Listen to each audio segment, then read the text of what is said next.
तो आज की इस वीडियो में हम डिस्कस करेंगे कुछ जॉब अपडेट। तो ये जॉब अपडेट जो आपकी आई है ये Uttar Pradesh metro rail corporation की तरफ से आई है।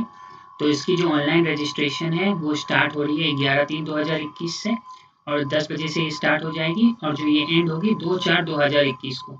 जो dates for downloading admit card है आपका 10/4/2021 को है और जब आपका रिटन एग्जामिनेशन की डेट है 17/4/2021। अब देखते हैं कौन कौन सी पोस्ट आई है और कौन कौन सी ब्रांचेज अप्लीकेबल हैं।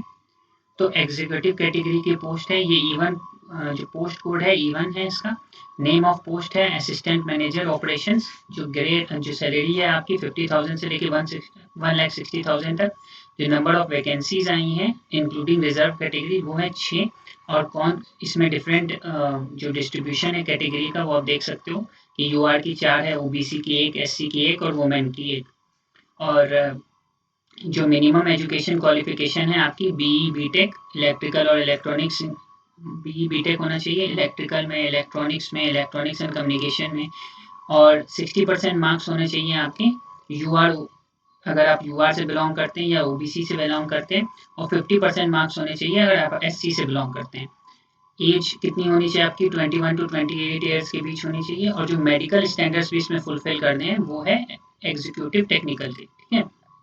अब नॉन एग्जीक्यूटिव कैटेगरी की पोस्ट देख लेते हैं इसमें कौन से एप्लीकेबल है।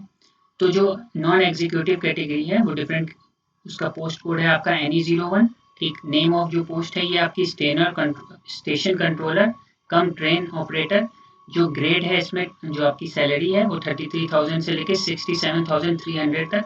जो नंबर ऑफ वैकेंसीज आई हैं आपकी 186 है। ये डिफरेंट डिस्ट्रीब्यूशन है जो आप देख सकते हैं डिफरेंट कैटेगरी का। जो मिनिमम एजुकेशन क्वालिफिकेशन है इसमें वो 3 इयर्स इंजीनियरिंग डिप्लोमा होना चाहिए आपके पास इलेक्ट्रिकल, इलेक्ट्रॉनिक्स एंड टेलीकम्युनिकेशन, या इनके इक्वेलेंट भी किसी में हो तो भी चलेगा। और ये एक गवर्नमेंट रिकॉग्नाइज यूनिवर्सिटी से होना चाहिए। और आप अगर आप UR EWS और OBC से बिलोंग करते हैं तो 60% मार्क्स होने चाहिए आपके पास और 50% मार्क्स होने चाहिए अगर आप SC ST से बिलोंग करते हैं, ठीक है। और जो एज होनी चाहिए आपकी 21 टू 28 ईयर्स के बीच होनी चाहिए। और जो इसमें मेडिकल स्टैंडर्ड सेटिस्फाई करना है वो A1 कैटेगरी के हैं, ठीक है। जो NE2 पोस्ट कोड है आपका NE2, इसमें किस जो नेम ऑफ पोस्ट है ये आपकी मेंटेनर इलेक्ट्रिकल, जिसकी सैलरी है 19,500 से लेकर 39,900। 52 नंबर ऑफ वैकेंसीज हैं, ये डिफरेंट डिस्ट्रीब्यूशन है आपके, ठीक है।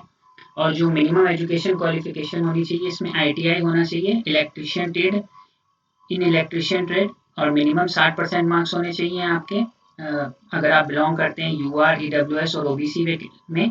और 50% होने चाहिए अगर आप SC ST में से बिलोंग करते हैं, ठीक है। मेंटेनर सिग्नल एंड टेलीकम्युनिकेशन, इसमें भी सैलरी है आपकी 19,500 से लेकर 39,900 तक। जो नंबर ऑफ वैकेंसी है वो है 24। और अगर ये जो है आपकी एजुकेशन क्वालिफिकेशन क्या होनी चाहिए, ITI होना चाहिए आपका इन इलेक्ट्रॉनिक मैकेनिकल ट्रेड में। मिनिमम 60% मार्क्स होने चाहिए आपके UR EWS और OBC में, ठीक है। और 50% होने चाहिए अगर आप SC से बिलोंग करते हैं। NE04 पोस्ट कोड है आपका, ये नेम ऑफ पोस्ट है मेंटेनर सिविल कैटेगरी। जो आपकी सैलरी है वो होगी 19,500 से लेकर 39,900। नंबर ऑफ वैकेंसीज आपकी 24 है, ठीक है। मिनिमम एजुकेशन क्वालिफिकेशन है आपकी ITI in fitter trade with minimum 60% marks for UR EWS OBC। मतलब वही है कि अगर 60% मार्क्स होने चाहिए अगर आप UR EWS OBC से बिलोंग करते हैं और 50% होने चाहिए अगर SC से। एज जो है इन तीनों में 21 टू 28 ईयर्स होनी चाहिए। और जो मेडिकल स्टैंडर्ड्स होना चाहिए वो B1 कैटेगरी का होना चाहिए। अब एक इम्पॉर्टेंट पॉइंट, अगर आपका सिलेक्शन हो जाता है तो आप लखनऊ, कानपुर, आगरा या किसी एनी अदर सिटीज़ में आपका पोस्ट हो सकते हो आप, मतलब जितनी भी सिटीज़ होंगे वो यूपी के ही होंगे। और एक इम्पॉर्टेंट है कि अगर जो हायर डिग्री के हैं जैसे फॉर एग्जांपल BE BTech और डिप्लोमा वाले हैं, अगर उनके पास ITI का स्पेसिफिक ट्रेड नहीं है तो वो ITI के पोस्ट नहीं भर सकते हैं, ठीक है। तो अगर उनके पास हायर डिग्री है बट वो ITI जो है उस स्पेसिफिक ट्रेड में नहीं है जिसमें आपका रिक्वायरमेंट आई है तो वो एलिजिबल नहीं होंगे। लेकिन जिनके पास हायर डिग्री है प्लस उस ट्रेड में वो ITI स्पेसिफिक हैं, वो ITI कैटेगरी को जिसमें पोस्ट आई है उसको सेटिस्फाई करते हैं तो वो एलिजिबल होंगे इस पोस्ट के लिए, ठीक है। और डिफरेंट कैंडिडेट्स जो हैं मतलब एक से ज़्यादा पोस्ट के लिए अप्लाई कर सकते हैं बट डिफरेंट डेट भी जो हो सकती है, हर पोस्ट का डिफरेंट डेट एग्जामिनेशन भी हो सकती है, तो ये चीज़ ध्यान रख के बढ़िएगा, ठीक है। अब मिनिमम मार्क्स जो होने चाहिए वो होने चाहिए आपकी 60%, अगर आप यूआर, ईडब्ल्यूएस और ओबीसी से आते हैं, और 50% होने चाहिए अगर आप एससी एसटी से आते हैं, ठीक है। अब जो सिलेक्शन प्रोसेस है वो देख लेते हैं। तो सिलेक्शन प्रोसेस क्या है, assistant manager of operation post के लिए, जिसका पोस्ट कोड है E01, तो 2 स्टेज प्रोसेस होगा, एक रिटन टेस्ट फॉलोड बाई आपका डॉक्यूमेंट वेरिफिकेशन भी होगा और मेडिकल एग्जामिनेशन भी होगा।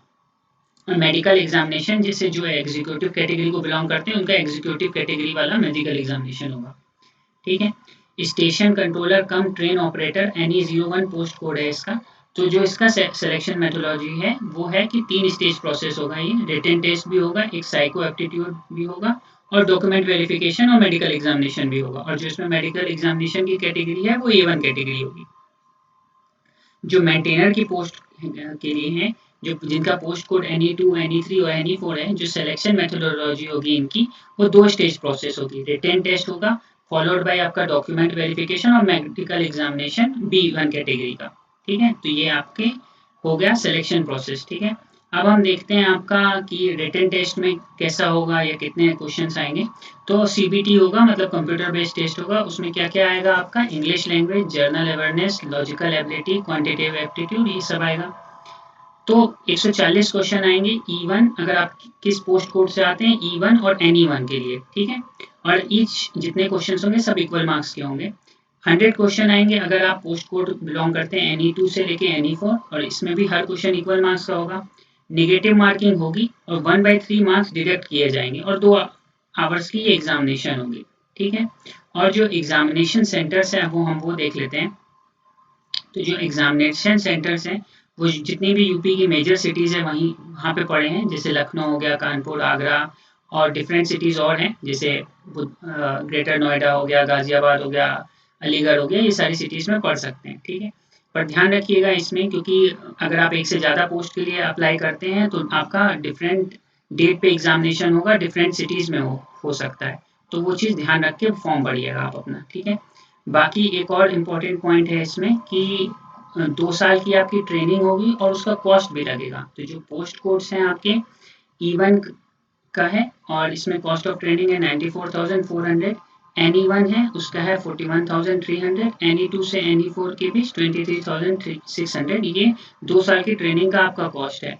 और इसमें एक और इम्पोर्टेंट पॉइंट लिखा हुआ है ट्रेनिंग और प्रोबेशन पीरियड के बीच में, कि अगर, क्योंकि एक तो ट्रेनिंग काफ़ी रिगरस होती है, और अगर आप ट्रेनिंग में अच्छा परफॉर्म नहीं करते हैं और सेटिस्फाई नहीं कर पाते हैं उनके जो भी स्टैंडर्ड्स हैं, तो आपको निकाल भी दिया जा सकता है। तो इसमें ट्रेनिंग जो है काफ़ी इम्पोर्टेंट होती है, ठीक है। और ये डिफरेंट, अब आपका पे एंड इनरोलमेंट्स की दे रखी है, और डिफरेंट रिजर्वेशंस के बारे में भी बताया हुआ है। तो जितने इम्पोर्टेंट पॉइंट्स हैं मैंने कवर कर लिए। एक बार आप खुद ये जो जॉब नोटिफिकेशन है उसको एक बार गो थ्रू कीजिएगा। हाँ, एक इम्पोर्टेंट पॉइंट और, कि जो आपका जो आपकी कितना आपका फॉर्म का दाम लगेगा, तो 590 रुपीज़ लगेंगी, ठीक है। जिसमें जो UR एंड OBC कैंडिडेट्स आते हैं उनको, ठीक है, इनमें 18% GST इंक्लूडेड है इसमें, लेकिन बैंक चार्जेस अलग से देने पड़ेंगे। जो SC ST कैंडिडेट है उनको एक 236 रुपये लगेंगे, लेकिन बैंक चार्जेस अलग से देने पड़ेंगे, ठीक है। और एक इम्पॉर्टेंट पॉइंट था कि ये जो SC ST या जो OBC आपका कैटेगरी है, ये उन्हीं के लिए है जो यूपी से बिलोंग करते हैं। जो यूपी के बाहर हैं वो सिर्फ UR कैटेगरी में आएंगे, ठीक है। उनके लिए जो है ये, उनके लिए OBC ये सब कैटेगरी नहीं लगेगी, वो UR में ही काउंट होंगे। भले सपोज कीजिए कोई बिहार का स्टूडेंट है और वो ये फॉर्म भर रहा है और वो OBC की कैटेगरी का होगा, तो वो क्योंकि वो फॉर्म उसका स्टेट ऑफ डोमिसाइल जो है वो यूपी नहीं है, तो वो UR के में ही काउंट होगा। तो ये बात ध्यान रखिएगा, ठीक है। और इसमें डिफरेंट डिटेल्स दे रखी है आपकी कि अप्लाई कैसे करना है, ये सब आप एक बार फॉर्म को गो थ्रू कर लीजिएगा। लिंक मैं डिस्क्रिप्शन में डाल दूंगा। और अगर आपको ये वीडियो इन्फॉर्मेटिव लगा हो तो like, share and subscribe to our channel.